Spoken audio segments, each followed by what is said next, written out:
Hello everyone and welcome back. In this video, we'll be continuing our discourse on gender-based violence. But today we'll be discussing an aspect that has been clearly misunderstood whenever the issue of gender-based violence is being discussed, and that is the issue of silence. Why do survivors not speak up whenever they go through some form of abuse? Why do they remain silent? Why do people who go through abusive relationship remain in that relationship or remain silent? And even when help is being rendered to them, why do they choose to remain in that relationship? As the case may be. Number one, the issue of fear. Fear is a weapon that the perpetrator of violence use against their victims times and time again. They ensure that they instill so much fear in their victims to the end that they will be unable to talk, they will be unable to speak up about what they are going through. Even when they are able to come out and speak up about what they are going through, when they know that the perpetrator of the violence is a powerful individual or somebody within the compound or somebody that has some form of influence or has affluence in the society, that fear will make the survivors remain silent, thereby allowing this abuse to go on again and again. And not just the fear of this perpetrator alone keeps the survivor silent. The fear of stigmatization, the fear of isolation, the fear of acceptance and belief in the society is another critical issues. The survivor feels that nobody actually will come out to believe their story. Even if they believe their story, eventually they will be isolated. They will be tagged as that person. Oh, this is the boy that was molested. This is the boy that has been abused. This is the boy that has been raped. This is the girl. This is that woman that the husband beats. This is that woman that has been abused, that has been raped. That label, that tag, that tag that they will be given whenever they come up to speak up about their abuse is another reason why the survivors would choose to remain silent even in the face of help. Also, the fear of not being able to live the normal life every individual will have.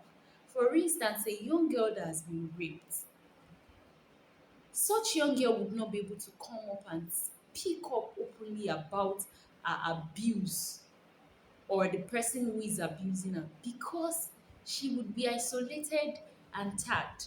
And nobody wants to marry an individual that has been raped.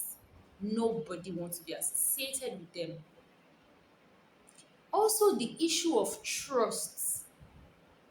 Do they trust the authority or the person that they are reporting to get them the justice that they really deserve?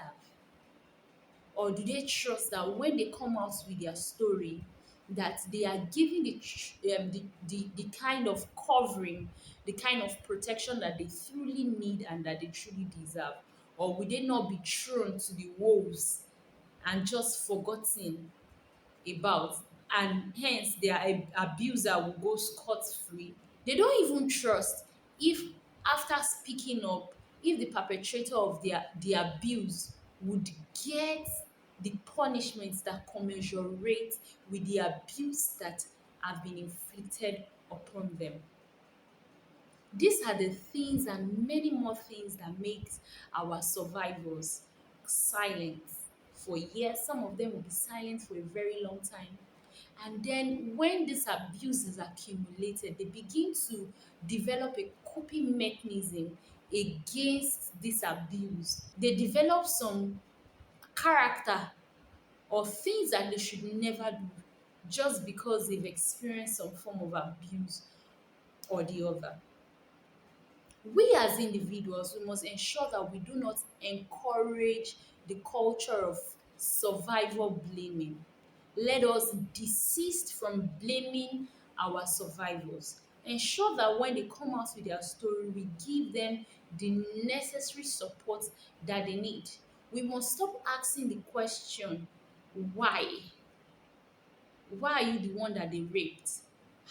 Did they rape you? We must start ensuring that we give them the support that they need and when they need such support. Also, we must ensure that those of us who have the duty of giving justice to those who are survivors of this abuse will ensure that the survivors get the justice that they deserve. Ensure that your offices cannot be easily bought and that the voice of the survivors cannot be easily silenced. Are you going through some form of abuse or have you gone through some form of abuse before? You are not alone in this issue. Do well to reach out so that we can get you the help that you need as one who has survived abuse, any form of abuse, as the case may be. Thank you for listening, and I'm waiting to hear from you in the comment section what other reasons you think survivors remain silent in the face of terrible actions like this.